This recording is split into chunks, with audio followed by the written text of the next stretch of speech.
स्वागत है आपका शॉर्ट हैंडियंस गॉट इट चैनल पर। वीडियोस अगर पसंद आ जाएं तो लाइक, शेयर और सब्सक्राइब कर दीजिएगा। लेटेस्ट डिक्टेशन और जॉब नोटिफिकेशंस को पाने के लिए बेल आइकन प्रेस कर दीजिएगा ताकि आपको टाइम पे आपकी डिक्टेशंस मिल सकें। Thank you so much.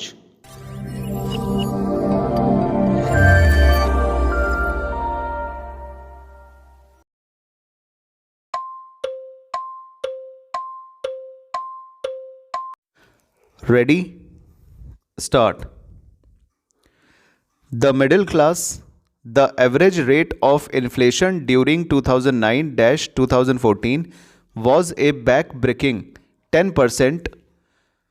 The then Prime Minister admitted as much when he said, "We have also not been as successful in controlling persistent inflation as we would have wished."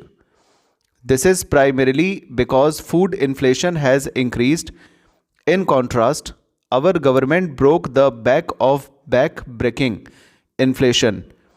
We brought down average inflation to 4.6%, which is lower than any other government.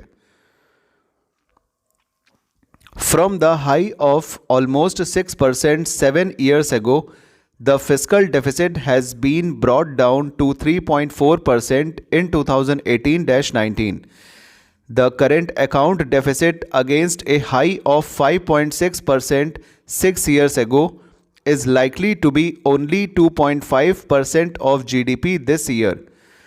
We contained the fiscal deficit notwithstanding the Finance Commission's recommendations, increasing the share of the states from 32% to 42% in central taxes, which we accepted in the true spirit of cooperative federalism, thereby transferring significantly higher amounts to the states.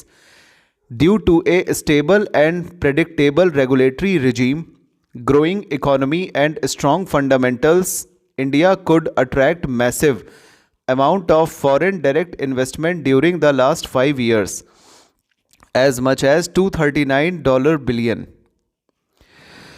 This period also witnessed a rapid liberalization of the FDI policy, allowing most FDI to come through the automatic route. Madam Speaker, the last 5 years have witnessed a wave of next generation structural reforms which have set the stage for decades of high growth. We have undertaken path-breaking structural reforms by introducing goods and services tax and other taxation reforms.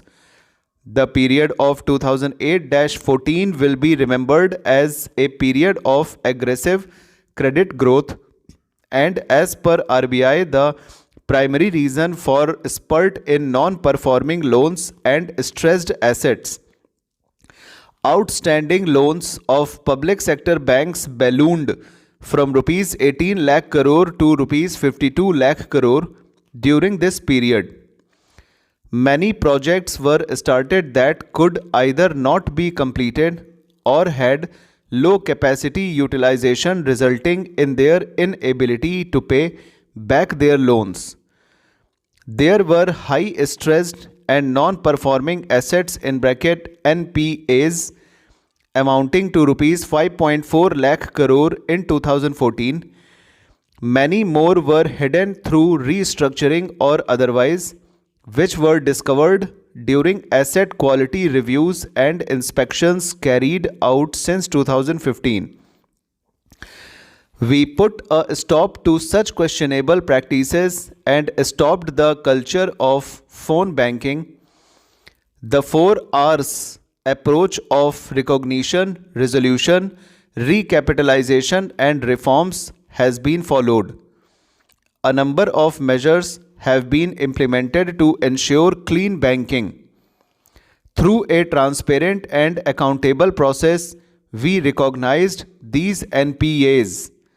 The Insolvency and Bankruptcy Code has institutionalized a resolution-friendly mechanism which is helping in recovery of non-performing loans while preserving the underlying businesses and jobs. Earlier, only small businessmen used to be under pressure of repayment of loans, while in the case of big businessmen, it was the headache of banks.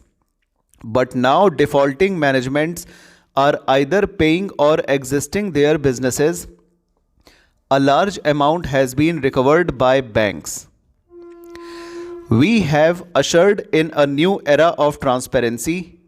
We have given a corruption-free government. The Real Estate Act 2016 and Benami Transaction in bracket Prohibition bracket out Act 1988 are helping to bring transparency in the real estate sector. The Fugitive Economic Offenders Act, 2018 will help confiscate and dispose of the assets of economic offenders who escape the jurisdiction of the laws in India. Stop.